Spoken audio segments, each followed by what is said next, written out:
Alright, Mona's walking on the treadmill, but anyway. That board is going in this case.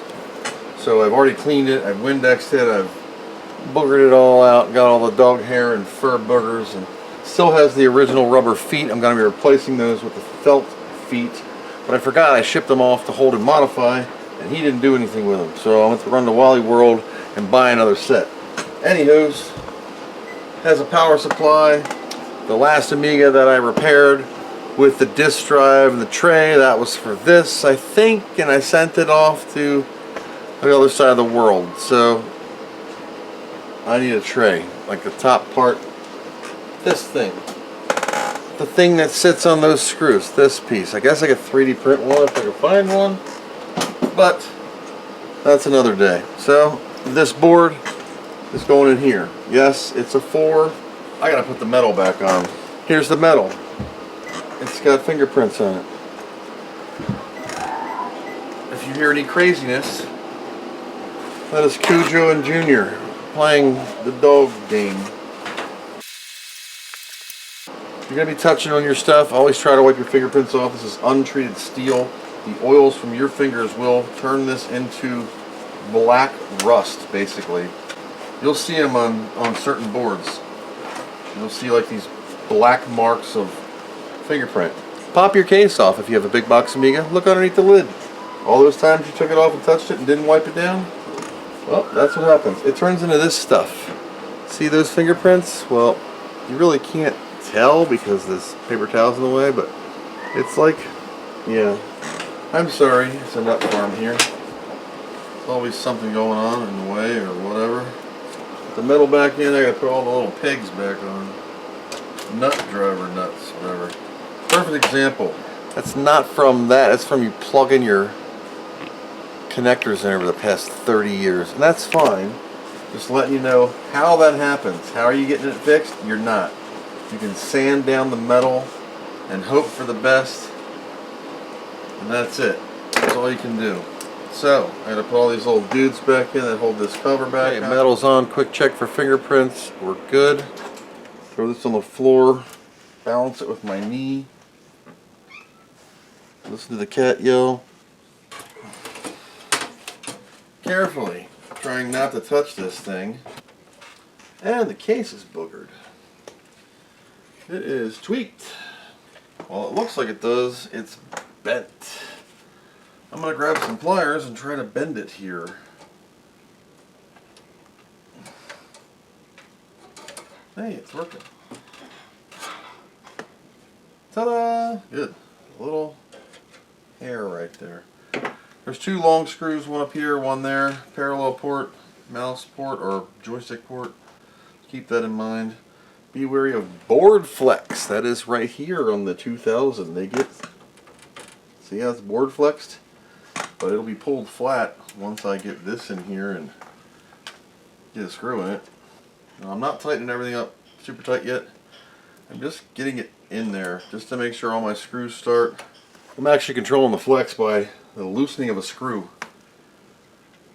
Too cranked down, it's causing it to bow in, so I'm just going easy on it. So light on. Can you work with me there?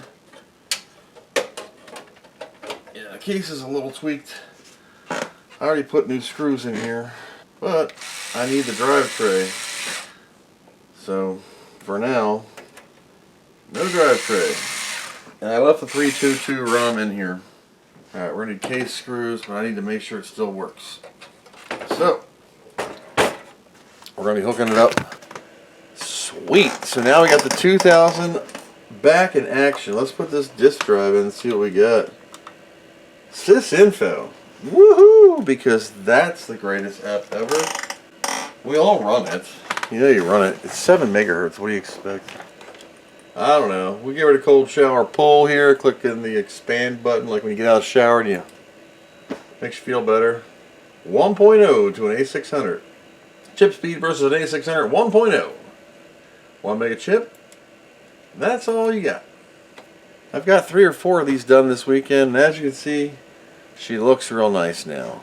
Got a 3.2.2 ROM, 47.102. That's the latest and greatest from Hyperion Entertainment.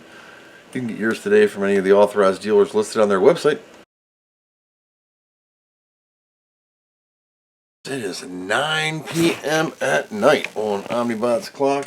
Everything's kind of off and in shutdown mode, but last time we checked in on this girl, I just got it kind of back together and functioning.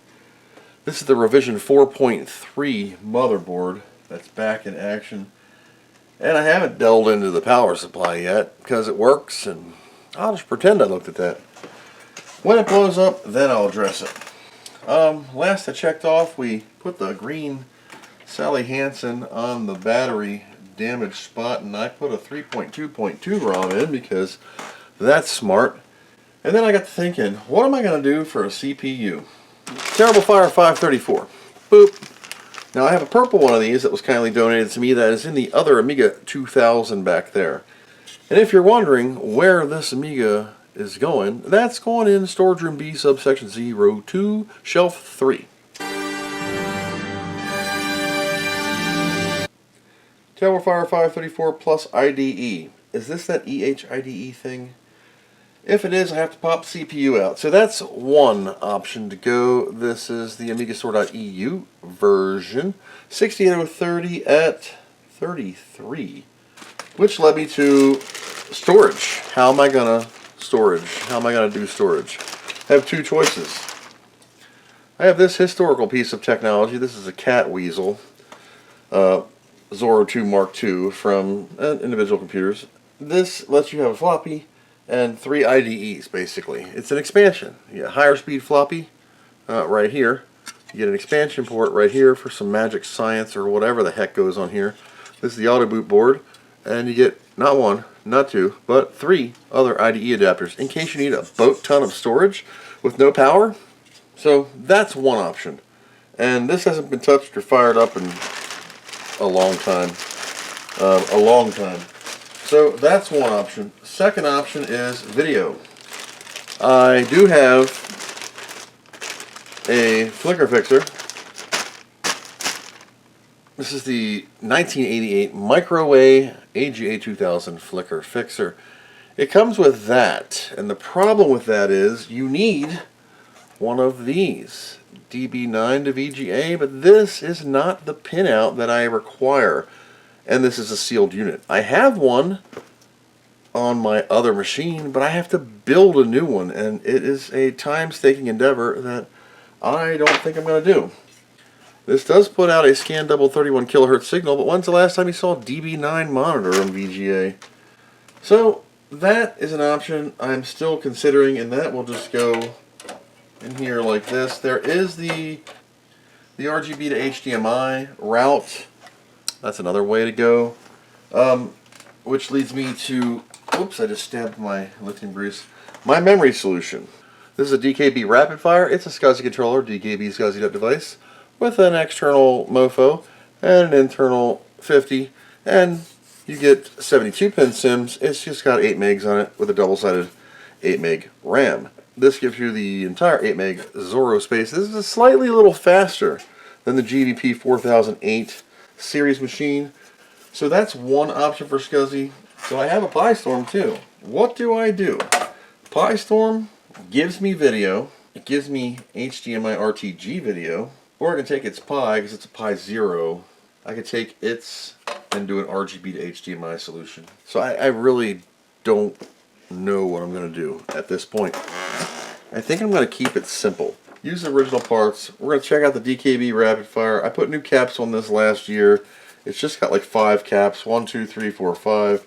I don't know yet. What do you think? I was even thinking Supra Turbo 28. I don't like that bar. That is right on the card. I need to isolate this or remove the bar. Most of these bars have been removed. Okay. There we go. Expansion board diagnostic. Yeah. 8 meg Zorro 2 address space. Vendor 2012. DKB 128K. It's got some other science on here. So I can test this memory. So we have 8 megs of fast, 1 meg of chip. Alright, we're going to give this a test. While it's running, I'm going to get a SCSI SD. And it freaking failed. You son of a bitch. I didn't even get out of the room. Yeah, she's got some turds. It might not look like much, okay? It might not, but it might just be enough. Either it doesn't understand it or all slots are bad. How are all slots bad? I'm not doing well here. This has to come out regardless. Because I don't know if it works or not, because the memory's going bad. You know, when you're dealing with 30-year-old stuff, that's just what happens. I'm going to pop this CPU out. These new sockets make life so much easier. We'll put that there. We're going to use my vampire adapter on this TF536 facing Zorro slots. Okay, just like the vampire did. Put this in the CPU socket. Just turn it on. See what we get. Alright, it works. 60 to 30. How much memory's on this thing? 4 megs of freaking RAM. It's not what I want. 4 megs and an 030. Great. 33 megahertz. Cold shower pull, make you feel better. Look at that. We're faster than a 3000 at 25. 6.45 MIPS, but 0.8 in the toilet. MMUs in use. Okay, the hard drive light works. It's just really, really, really dim. Like so dim, you can barely see it blinking. Like, barely. I think it's just the voltage on that terrible fire. But, there we go. We have 3.2.2. Works fine. Nothing to shake a stick at. This Amiga 2000 is now complete. It has a terrible fire. It's 3.2.2 ROM because the 204 ROM was not compatible with the terrible fire. And I put the cable on the outside that I have to put on the back on the inside. I have to get a floppy tray for this thing, find a floppy disk for it somewhere because I think I shipped it off to the other side of the world in another repair. For now, I guess I'll put another bay cover in here that I'll have to get somehow, some way. Doesn't have a lot of fingerprints. Looks great. Found this. It's gonna not match, but go in here. Well, it'll match that, and that'll make this solid. Of course, my phone's going off. There is no screw hole. Well, that's just great. Normally, there's a screw hole for the DF1 plate, so DF0 has nothing. I'll just use the tape that held the screw and tape it to the other side. That's ghetto. If you're looking for screws for an Amiga 2000 or 3000, M4.70 pitch times 6 or times 10 if you need a longer one. Usually for the floppy tray I'll use a X10. That way it's long enough to get through those floppies, especially on the 3000. You've got to pull the tray in. So M4.70. So another Amiga 2000 is saved from the brink of destruction. This one will live with me until I die, and then one of you lucky viewers will be able to eBay it from my widow. Hopefully not for a long time. Thank you guys for coming along on this extended journey. I greatly appreciate it. Thanks for hanging out for a little bit. Until next time, thanks for watching, and I hope you learned something.